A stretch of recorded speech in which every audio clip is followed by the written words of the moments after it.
This is the second interview,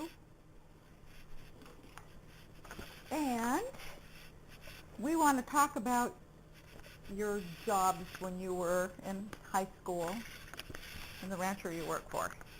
Okay, his name was A.C. Nelson, Alvin Nelson.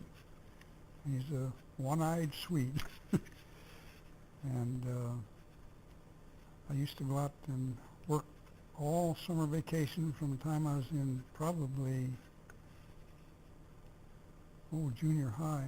I must not have been over 12, 14 maybe. And he kept me working all the time. I mean, he was a slave driver, but he taught me so many things. And one thing that I really appreciated all my life was he taught me how to make harness. And during the haying season, we usually had, I think, probably 30 or 40 horses that we would use for work. And I think we ran 4 mowing machines and 2 buck rakes and 2 dump rakes, and then the stacker team.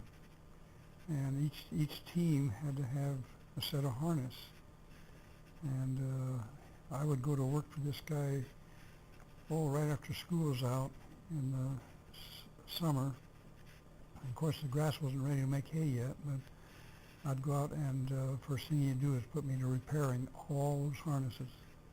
I'd have to take them all down to that little shed that we worked in, and if there's a piece of broken leather on the thing, or a piece that dried out and cracked or anything, well, I'd take it off and make, and he had a whole stack of hides, either cow hides or horse hides, and I'd just take a piece of hide down there, the big piece, and with a ruler I'd cut out the size strap I needed and the length and everything.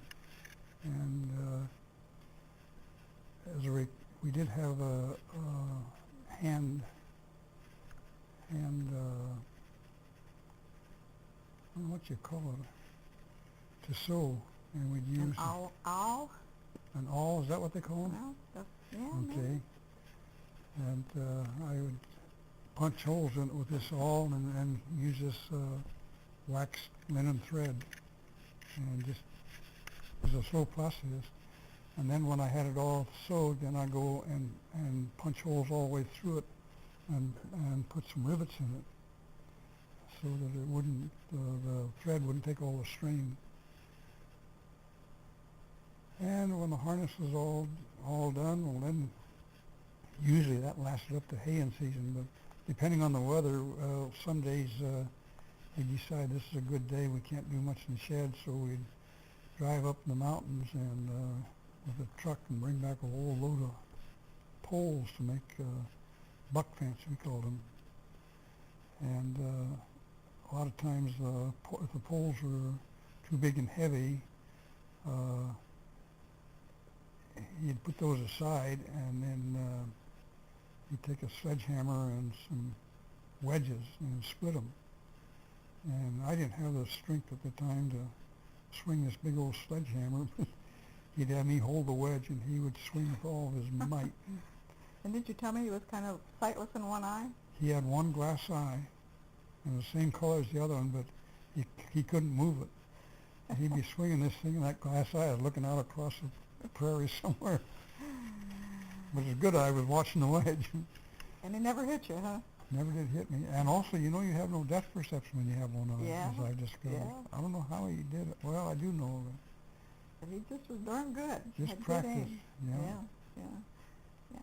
And you were telling me about a little colt that you were training to go and halter with? Yeah. We when we bring the horses in 2 or 3 weeks ahead of the haying season, and we'd harness them up and to a buckboard, to a wagon, so we could get them used to harness again, because the horses didn't work all winter. They just turned loose to forage for themselves. And of course, when we bring the whole herd in, well, then there's always some new colts there. and we had this one little sorrel colt that had got his ears frozen off, and his ears were right at his head. It's a strange-looking little thing because he didn't have any ears. And so he became a pet because he was unusual, you know. And he was kind of gentle. He kind of liked to play with you. And I taught this little guy to stand up on his hind legs and put his front feet on my shoulders. And this was great when he was little, but he grew up to be a big horse. Everybody would go in the corral with his horse. Well, he'd come running up to you and stand on his hind legs, and you'd think he's going to strike you, but what you want to do is put him on your shoulder. Of course, the person isn't strong enough to hold him up, you know. I got in a lot of trouble over that. You finally teach him not to do that? We finally broke him at that. In fact, I later broke and it was a mare, and I later broke her to harness, and we used her on a buck rake, a hay sweep. You know what a hay sweep is? It's a thing with a whole bunch of teeth sticking out in front. It's probably 12 feet wide, and the teeth are about that far apart, and they're made out of wood, and a sharp point on the end, and we take all the bark off and make them real smooth. And when you mow the hay, when the hay is dry after it's mowed, you rake it with a dump rake, which just picks up the hay, and then you dump it, trip it and dump it, and you end up with windrows of hay. Mm-hmm. And then this buck rake, you go down the windrows with a horse on each side of these teeth, and you pick up all this hay in the windrow. You have a big heap of makes a big haystack then. Haystack. But then you take that buck rake full and put it on a stackler apron. Then you have we had a team with this thing like a telephone pole, like a power pole, that it just had a flat pusher on the front of it, and this long pole back here, and then the team was hooked to the end of the pole. And you drive the team up, and it catches this hay that the sweep had dumped there, and push it up this ramp, and dump it into the stack. We can make stacks 30 or 40 foot tall. Oh my gosh!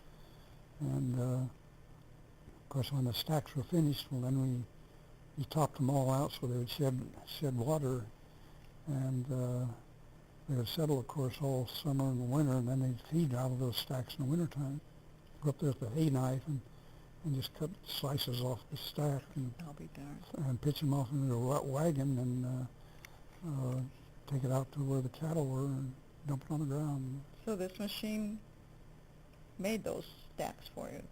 But was it a homemade thing? No, it's homemade. Everything was homemade. Yeah, yeah. In fact, I started out running a dump rake, and when I got a little older, well, then he showed me how to use the buck rake, and I spent most of my time running a buck rake after that. Which was pulled by horses. Yeah, we had a horse on each side of it. Yeah. Later on, I talked him into making a power buck rake, and what we did, we took an old, I think it was an old Buick out of a junkyard that still had a decent engine in it, or an engine that could be repaired, and we took it home and overhauled the engine, took the body completely off of it, and we would turn the differential over. The differentials on the drives the rear wheels, and you unhook it from the frame and turn it over so it's upside down, and bolt it back on.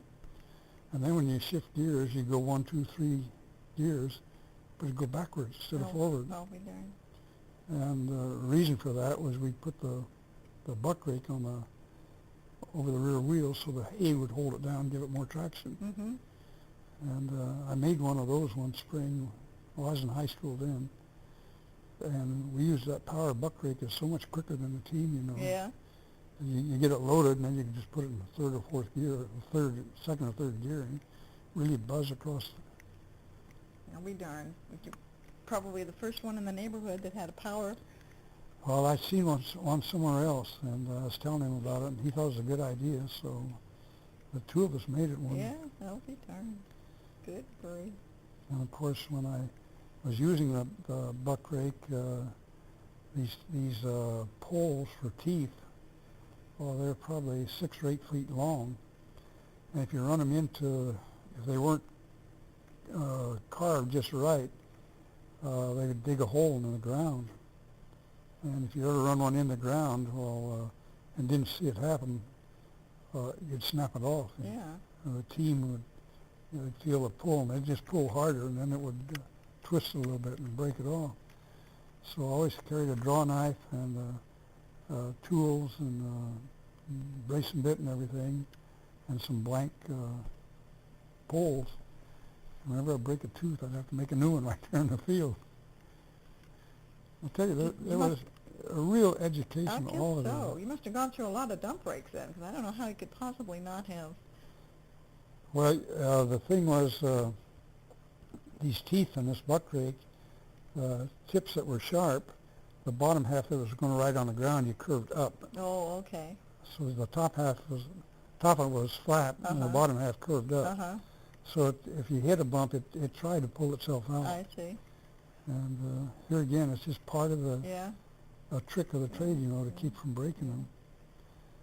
Now, you told me you lived with the rancher, right? You didn't actually go back and forth to No, home? he had a bunkhouse there, Yeah. and all the hay crew stayed in the bunkhouse. Yeah. And of course, when I was younger, I think the bunkhouse only had 4 bunks in it, and I was number 5.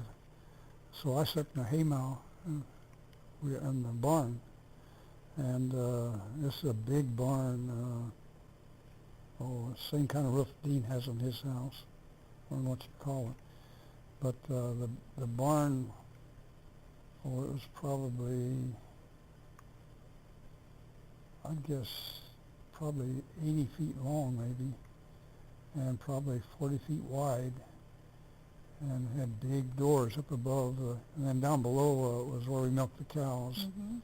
And up above we kept that clear full of hay. During haying season, every time we come in in the evening, we'd load up a wagon, hay rack full of hay. When we come in from the field, we'd drive up the barn and pitch it in the barn. And that was all handwork. But I slept in that upstairs in that hay. I had a little bed up there. And down below, of course, was cows. And also one of my duties when I was younger, well, all the time I was there, I guess, I had to wrangle the horses. In other words, the horses were turned out so they'd graze every evening. And I'd have to get up a couple hours ahead of everybody else and saddle up my horse and go out and bring in all the work horses, just the ones we were going to need for the day. Mm-hmm. And then when the horses were in the corral, well, then I'd have to go join the rest of the guys, and I think we were milking 10 or 12 cows. Oh, my gosh. So I had to milk the cow. And this is before breakfast. Yeah. And not with milking machines either, I'll bet. No, it was hand, all hand. And after the biggest chore, though, after the cows were milked, then we had to take the milk in, and we usually end up with probably 30 gallons of milk, each milking. We go in the milk house, and we had a big separator. We had to turn the crank and separate, and the cream. He sold the cream. And skim milk he fed to the calves. Hmm. The ones that were You had to do all that? They didn't have the women folk do the... Well, the the only milk woman there afterwards? was his sister, Yeah? and she actually washed the separator, which is a big chore. Yeah. And she cooked breakfast, but that was his sister. Yeah. And she was the only woman there. Oh, my gosh. She had a lot of work to do, That was too. a lot, long days for you guys. They were long days, and we Yeah. worked till it got dark, from Yeah. light to light. My goodness sake. Any other memories of working for him? How many years did you work for him? Oh, probably 5 or 6. Yeah. Wow. He used to pay me I think the first summer I was there, he paid me $10 For the whole summer? for the whole summer.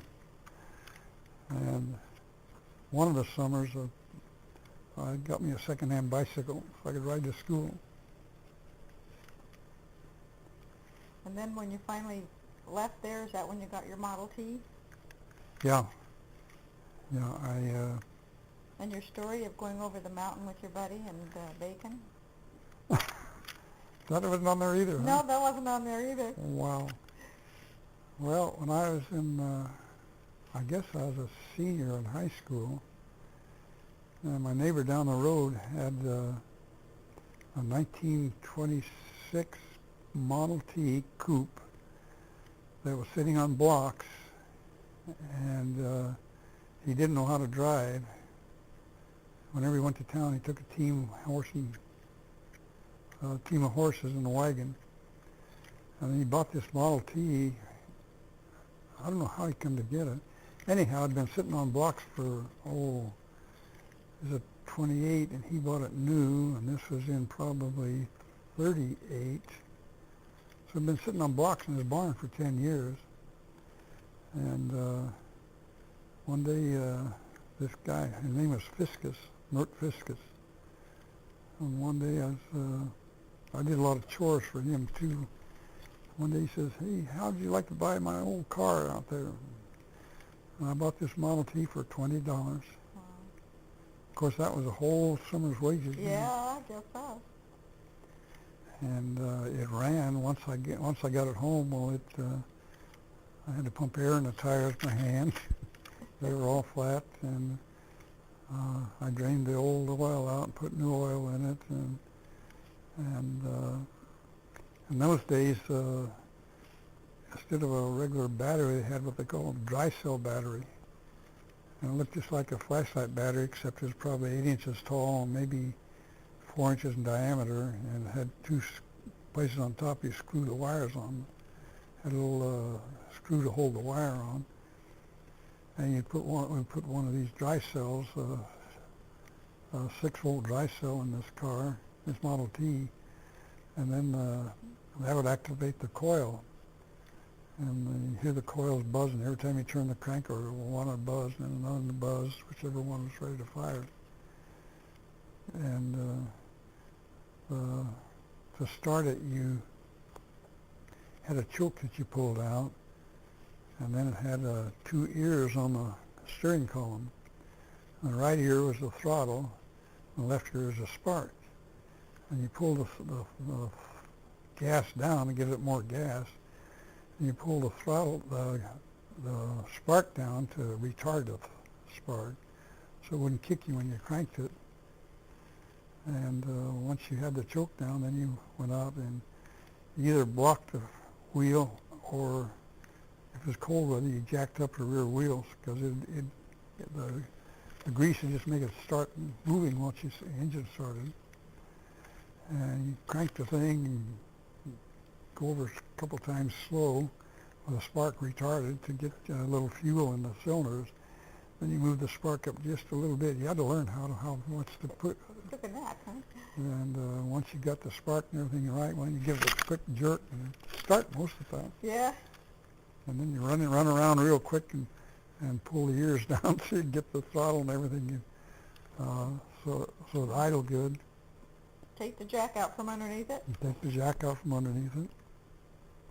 You let it run that way for a while until the grease got warmed up, because the heavy transmission grease was what would make it want to move. Uh-huh. And it had 2 speeds. It had a high and a low speed. And let's see, didn't have a gear shift. It had a thing over here like an emergency brake on the left. And you pull it back and you're in low gear, and let it forward and you're in high gear.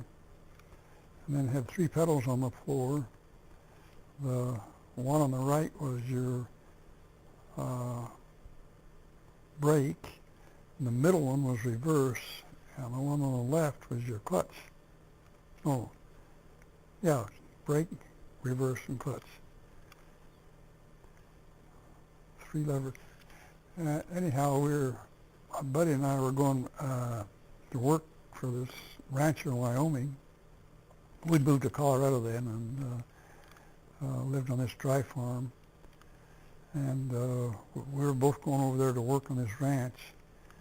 And we drove this Model T, and it was about, I don't know, must have been about 200 miles over there. and we had to cross this mountain pass. We went through, this is from eastern Colorado. We went through Cheyenne, Wyoming, up north, north of us here. And from there, Cheyenne, we went over the mountain pass and down into Laramie. And on the way, just before we got to Cheyenne, well, the engine started knocking. And we burned out a rod. And it wasn't for lack of oil or anything. It was apparently cobwebs and stuff in this old engine had gotten and plugged up the oil port in one of the rods, and it wasn't getting lubricated. So we pulled alongside the road and camped, built a campfire, and spent the night. The next day we drained the oil out of it, and took the pan off, and took the rod off, and it was shot. It was completely shot. So I didn't know what to do. I didn't have any money or any way of fixing it. So we brought a slab of bacon that we were going to eat for camping out, and I took this heavy pork rind, bacon rind, and cut a piece that wrapped it around this crankshaft and bolted the rod back together. And I figured the grease and the fat in the bacon would keep it lubricated. And we drove all the way to Laramie on that thing. Got it all the way there, huh? And on the way down we were going up the mountain, or right on top, I guess. This cop stopped us. And he says, "That thing got any brakes on it?" And of course, he didn't know how a Model T acted, I guess, because no matter which pedal you stepped on, it was going to slide the wheels. So he wanted a demonstration, so I got up about top speed, about 10 miles an hour. I jammed on the brake, the reverse pedal, and the brake at the same time, and it stopped, and the wheels skidded, so he let us go on then. So your top speed was what? Well, probably a little faster, maybe 20. Maybe 20? Can you imagine? I didn't dare overwork it because of that bad rod, Yeah. And once we got to the top of the mountain, we just turned the engine off and let it coast down. Let it coast down? Because I didn't want that engine turning on that bacon ride. But it got us all the way into Laramie. Are you talking pavement or Oh, no, gravel no. roads? No such thing as Gravel pavement. roads. All gravel. All gravel roads. So you're eating dust the whole way. 20 miles an hour, you're not making too much dust. No, everybody's passing me. Yeah. We're eating their dust. Yeah. I think you were telling me the other day, too, about how you used to make money to go to the show when you were little, go to the movies. Oh, yeah. Well, it cost a dime to go to the movies in those days, and this was during the Depression, and my folks didn't have any money. I mean, they were hard up during the Depression. In fact, my dad lost his leg about that time, and the movies cost a dime, and if we could find, my buddy and I, if we could find 20 Coke bottles or pop bottles, any kind, any brand, we got a penny a piece for them. So we'd take my wagon. I had a little red wagon, very similar to, somebody got a little one for Christmas. Little flyer wagon? Red flyer. Red flyer? Anyhow, I had one just like that. And we'd go across the town, across the viaduct to the town, and we'd go up and down the alleys, and we'd find, we'd start out in the morning, and we'd keep going up and down one alley after the next until we ended up with 20 pop bottles. And take them into any store, and they give you a penny a piece. So we get 20 cents, we go to the movie. And your movies were like silent films or Well, real action most films? of them were action films, but every once in a while we'd go to, on Saturdays they had movie film, because we had serials of, I don't know, Tom Mix and Tarzan and Flash Gordon, and that's why we wanted to go on Saturday. But they'd have a good silent film during the week sometimes, and sometimes my parents would be interested in it. And it was kind of fun to go, and they had the old, what do you call it, the writing underneath the movie to say what they were saying. And the guy down there with the piano giving me background music. A real person A real playing the person piano? playing the piano. Isn't that something? Background music. Wow. Well, silent movies were just about out about that. Yeah, Going out they were there. on their way Yeah, out then. Yeah. 'cause We didn't see them very often, but yeah. we always had a dog. You always had a dog? Yeah, do you remember what their names were? Well, the one I remember most when I was a kid was, his name was Pants. Pants? Pants. He Pants. liked to grab your pant leg and pull on it. Oh, for heaven's sake. And he chased cars. Little bitty dog. Yeah? He was just about like later on. Uh-huh. And we tried everything to break that dog with chasing cars. And somebody told us sometime, well, tie a towel to the wheel of a car. And when you drive by, he'll chase that car and he'll grab that towel and it'll just beat him up pretty good, you know, Yeah. and it might make him scared of the car. And sure enough, he grabbed that towel, and it did. He wouldn't turn loose, and he's sort of like a pit bull, I guess. But it didn't break him. No. He's all banged up and everything. He got hit many times, and he comes crawling home. And as soon as he healed up, he's back chasing cars again. So he just died of old age then, huh? He died of old He age. didn't die of getting hit by a car. But we didn't have, we lived in town, so we didn't have any livestock of any kind for pets. Yeah. No kitties? No kitties. No. Oh, okay. When you were little, you had to do Jehovah's Witness. We talked about that earlier. Jehovah's Witness. Actually, that didn't start until I was probably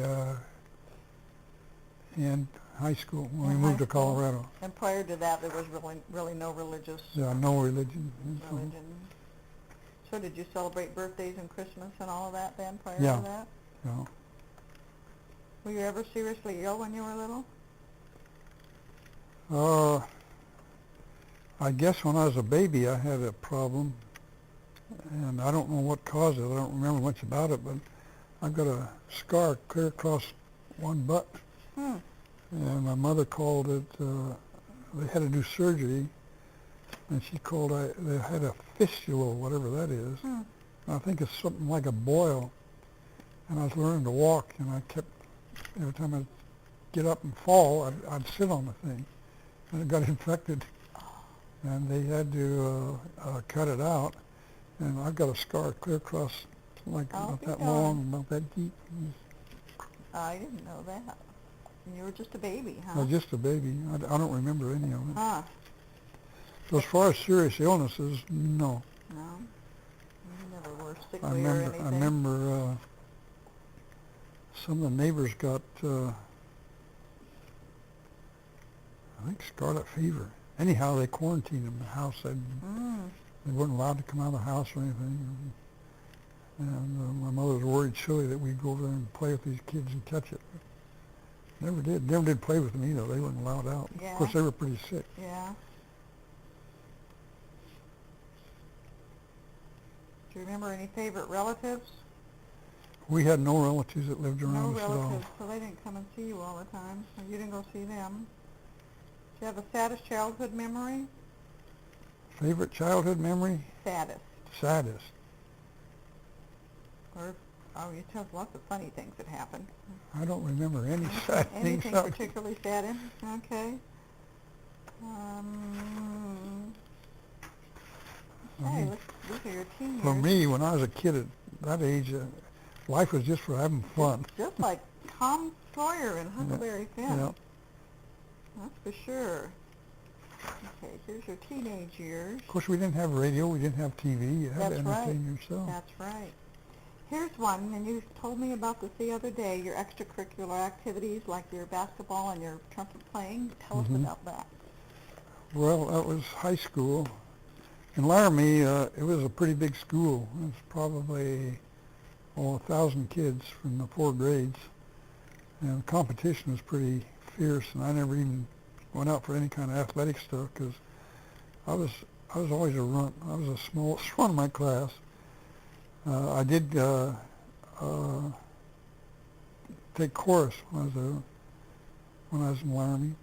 And then when we moved to Colorado, after my dad lost his leg and couldn't work anymore, well, he leased this dry farm in eastern Colorado. And I went to this consolidated school there where they had, New Raymond had a two-story school and a high school, and it sent buses out about 50 miles to every direction to bring all the kids of high school age to this one school. And that's how they save money, I guess, for just instead of several schools. And I think it was a pretty good school as far as quality of education goes.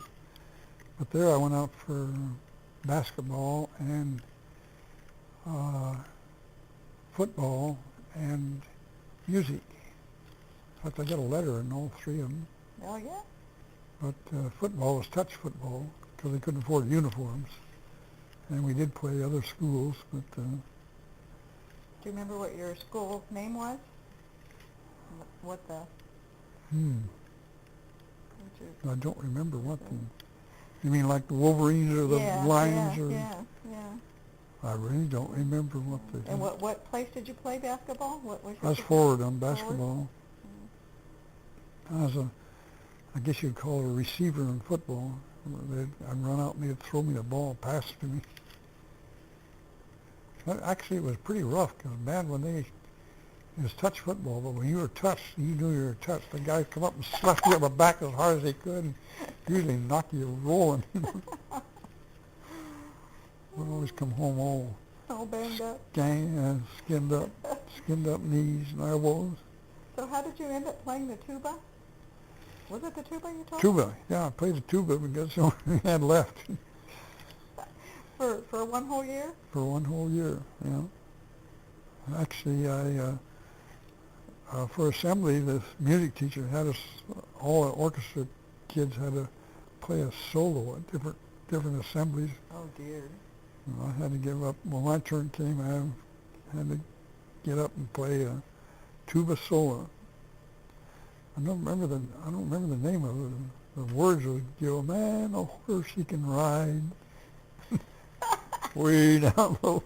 Oh, another one's, many great souls are asleep in the deep. So sailor beware, beware. Funny, I haven't thought of that for years. I remembered that. Oh my gosh. Oh my gosh. And what was it? You couldn't graduate because you didn't have enough? Yeah, well, I took every subject they had to offer, and I needed one more credit to graduate, and the only thing that opened that I could get any credit for was typing. And it was kind of considered a girls' course those days. But I had to take it. Another fellow and I both needed a credit, so we both took typing, first year typing. Now, in order to pass the course, we had to pass a 30-word test. And when school was over, I still couldn't pass that 30-word test. And the teacher says, well, we'll go ahead and give you credit and let you graduate, providing you come in after school's closed and take a typing test every day until you pass it. And it took me about 3 weeks, my summer vacation. Every day I'd go in there and take this stupid typing test. I had always made too many mistakes. I couldn't pass it. And finally one day I passed it, so she let me go then. But of all the courses I took, I've used typing my whole life since then. Of everything else you possibly could have learned. And Gee. I had a pretty good average. I think I had an A average, but everything, but I couldn't pass that typing test. And your favorite subject was? History and math. And math? Oh, I love mathematics. Yeah? Algebra, geometry. Wow.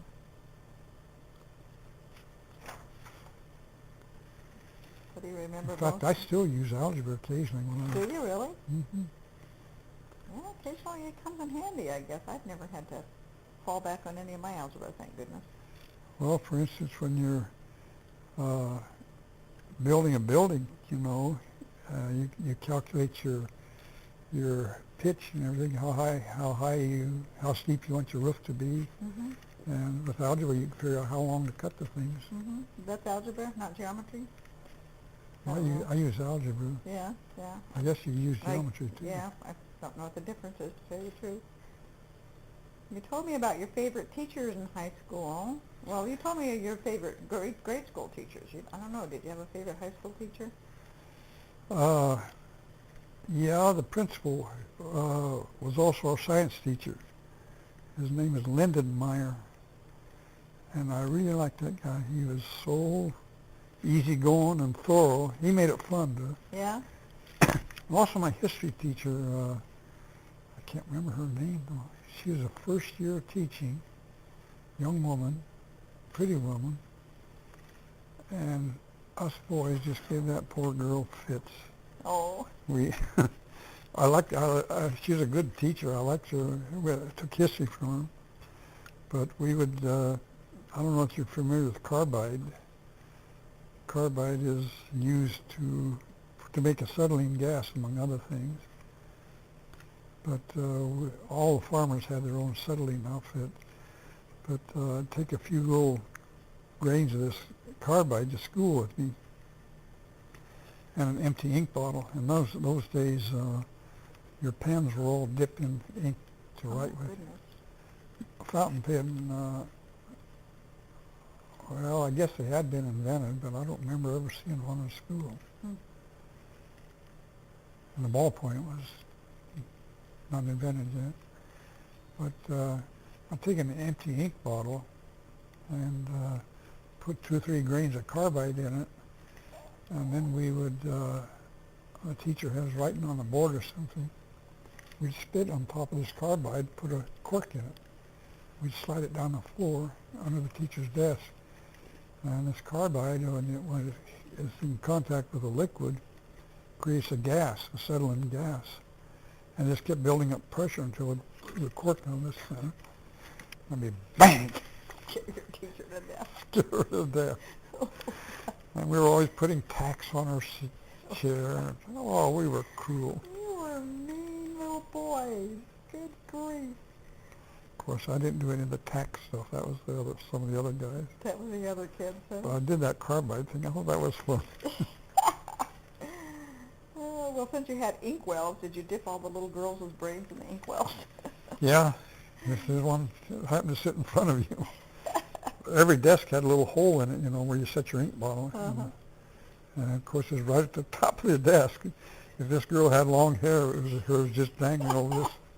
It's really true. Do you remember if you had any girlfriends in high school?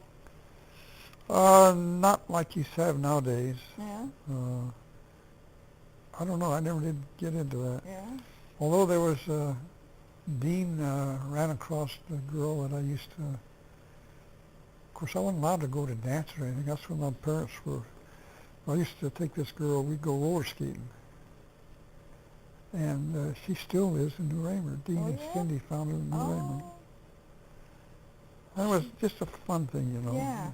Somebody to go with. Yeah, just friends. Friends that were girls. Yeah, friends that were girls. Yeah. Of course, my buddy when I was in high school, in fact, I think he married this girl that I used to go skating with. But we were pretty ornery too, and his parents were Pentecostal. They called them holy rollers, and he wasn't at all interested in the church. But he'd have to drive his parents because neither one of them drove. He'd drive them to church, and then I'd meet him in town. I'd ride my bike to town. I'd meet him, and he'd have their car, and we'd go out and horse around, do all kinds of ornery things. There's a place where the railroad tracks, a little dip, and we used to take it was a Pontiac. I think it was a 36 Pontiac in about 38. And he'd get that thing up 50, 60 miles an hour and go through this dip. We'd see how far it'd jump. Oh, God. Wonder we didn't get killed, Good way to wreck his parents' car, too. And wreck their car. Oh, gee. Another thing we'd do, to play a trick on somebody, we'd take a potato and stick it up their exhaust pipe, poke it with a broomstick, and then create so much backfire, the car would start and run for a few minutes and then it'd die. And let it sit a little bit and pressure would die out, and same thing. People had more trouble figuring out what was wrong with their car. Here we go. That fits this question. What is your most mischievous prank? I think that was probably it. Oh, shoot. Do you remember if you smoked or anything like that in school? Not in school. When you were kids, I mean? Not smoking so much as chewing snuff. Oh. All the bigger boys ahead of me all chewed snuff. And I guess I got in the habit when I was out of school and went to work for the farmer. Oh, this guy, Dale Steffen, with a car and a potato in the pipe. There was Dale was my age, and he had 3 older brothers who were all out of school, graduated from school. And he had a younger sister who was in about, I don't know, probably the 5th or 6th grade. But the whole family wanted to go on vacation one summer, and they asked me if I would milk their cows while they were gone. 2 weeks they were going to be gone. I had 40 cows to milk. And they paid me, of course. I don't remember how much, but I would go over, I would ride my bicycle, and it was about 10 miles over to their house. I'd go over there on my bike about, I'd leave my house about 2 or 3 in the morning, and I milked in the field. And then he'd bring the cows in the barn. I just take well, there was sort of a corral. The cows would come into the house wanting to be milked, but I'd milk them and put the milk in a cream can, and I would start as soon as it got light in the morning, and I'd finish up about 3 in the afternoon, then I'd start over. Just milking totally every day for 8-10 hours every day. 40 cows, a lot of cows are milking on. You know, it's no wonder you knew how to do all that stuff when we got the ranch. Make hay and milk a cow and it was all build a barn and yeah. Sure. You had all that experience as a kid. It's second nature to you. It's nothing new to you. It wasn't like you were a city boy coming to Alaska for the first time. You were a country boy coming back to the country. Coming back to the country, yeah. Oh, my goodness.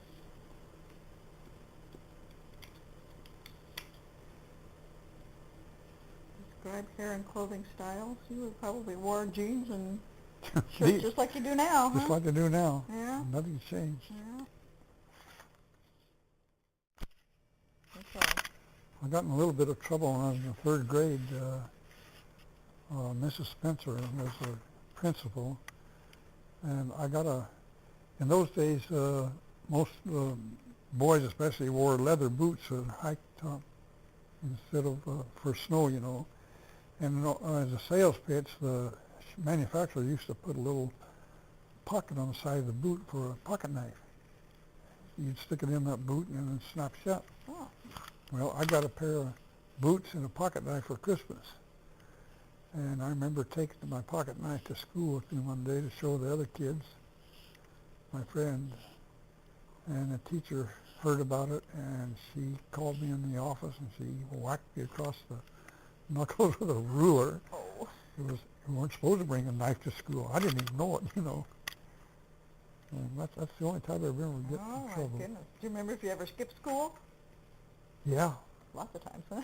Not lots of times, but we were, I told you about the Union Pacific Railroad in the wintertime would send a crew up or hire men to cut trees and make railroad ties.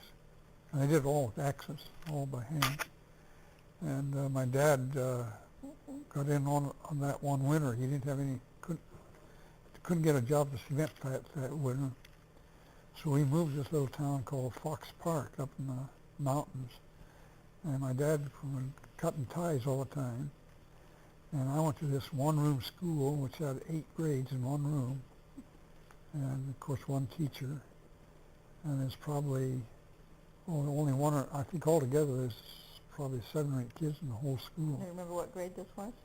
I was probably in 7th grade, I think. And there's a pond not far from this little town. I don't remember too much about it, but it was probably only had a store and a post office and maybe a dozen or 2 houses. But there was a pond where they would take the ties and they just stack them up on the ice. So when they thawed in the spring, well, then they'd float them right down the river, get them downtown, down to Laramie. And this pond had frozen over, and the ice was just like a sheet of glass.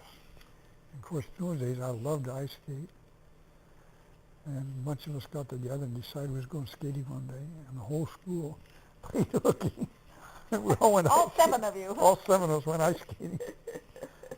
And poor teacher, she was a young woman, and she couldn't do much about it.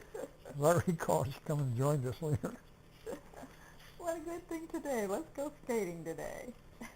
Sunny day like this is right now. Yeah. Were you compatible with your siblings, and did you play tricks on them? You and Wayne got around. Wayne and I got along pretty good, yeah. Yeah. There were squabbles, of course, but Yeah. of course Keith was too young to. Keith was too young. 9 years difference is a lot when you're a kid, you know. That's very true. Back to your father and when he lost his leg. How old were you? I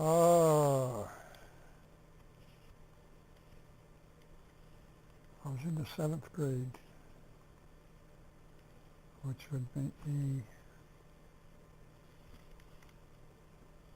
In 7th grade? You would have been about probably 13 about or, yeah, 12 or 13. And he had Burger's Burger's disease, disease, and that's what caused him to, he got gangrene? which is lack of circulation Yeah, okay, caused by heavy smoking. okay. And he was working in the cement plant that winter. In the summertime, he run a steam shovel. They mined limestone. In the wintertime, they shut down the quarry. They'd stockpile this limestone all summer.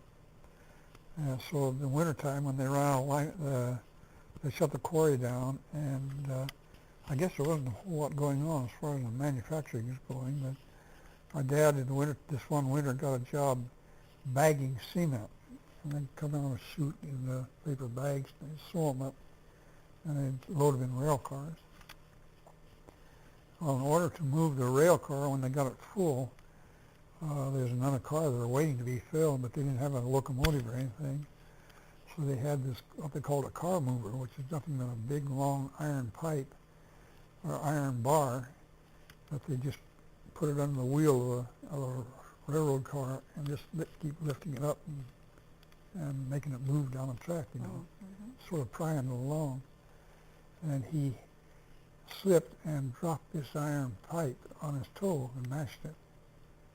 And of course he got this cement powder in his wound, mashed his toe, his big toe. I seen a toe when he done it, and it was all just a mass of pulp, you know. Yeah. This bar weighed probably 50 pounds, you know, heavy, and it was out of doors. And of course, Wyoming is colder than here. It's way below zero most of the time, and with cold feet and that iron thing right on his toe, and it just shredded it. And he kept right on working until he got gangrene. He tried to wash it himself and take care of it, but couldn't go to a doctor because he didn't have any money. So he had it amputated, his leg was amputated up to his knee? Well, they amputated it 4 times, as I recall. First they took his toe off, and the gangrene was spread above it, and then they took his foot off, and then he finally ended up a 3rd time taking his leg off just below the knee. Did he get a prosthesis or just? This happened in Laramie where they did the surgery. And I guess the last time he I don't know why, probably because he didn't have any money to pay the hospital bill, but they sent him to Cheyenne where they had a veterans hospital. And I think they amputated it the last time there in the veterans hospital, and they gave him a prosthesis then when it was healing. But he could never wear it. It always hurt his stump so bad. Yeah. Now, as far as earning money after that, then did he get compensation, workman's comp or anything? No such thing. So he just worked in the farm after that, then? That's why we went to dry farm. He couldn't work in the factory anymore. And he was raised on a farm, so he figured, well, farming's the best thing to do. So that was why you went that direction then. He had 3 boys to do the work for him. Yeah. He couldn't do it. Yeah. And Minnie really never did go out of the house to work. No, she had no training. Well, I No. think she tried to get a job as a waitress or something. And of course, my dad couldn't get around to even do the housework. So it didn't work out, whatever the reason was.